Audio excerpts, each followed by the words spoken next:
Faith Kipyegon is making an attempt to be the first woman to run a sub 4-minute mile. And in my last video, we discussed a lot of technology that's going to be used to help her. Because of that, whatever her time is, it won't be recognized as the new world record. But this is not the first time an event like this has been done. In 2019, Eliud Kipchoge made an attempt at a sub 2-hour marathon. And just like Faith's upcoming attempt, there was a lot of strategic planning and technology involved. There was a pace car that was programmed to make the most accurate pacing possible. And there was a laser on top of the pace car that put a line in front of the runner so they knew exactly where they needed to be. Strategically, they planned it for a really flat course in ideal weather. There was an army of pacers that kept in this reverse V formation. There was an army of pacers that switched in and out so they always stayed fresh.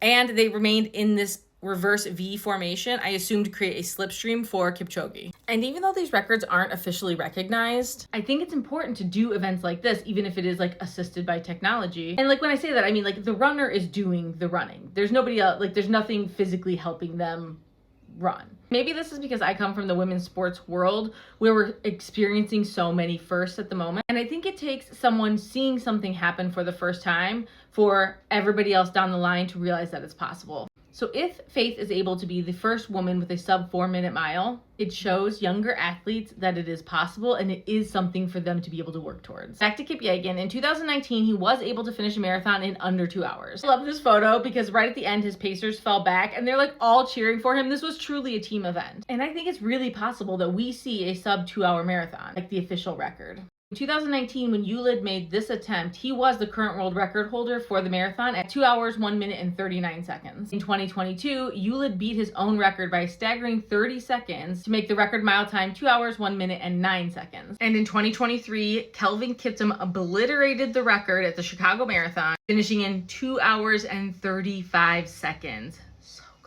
Kiptum is still the world record holder, but just months after breaking this record, he unfortunately passed away in a car accident. His record will likely stand for years, but I do think eventually we will see a sub 2-hour marathon in the wild. And I do think we will see a women's sub 4-minute mile in the wild, but first it helps to see it at all, and hopefully that's what Faith is able to do on June 26th.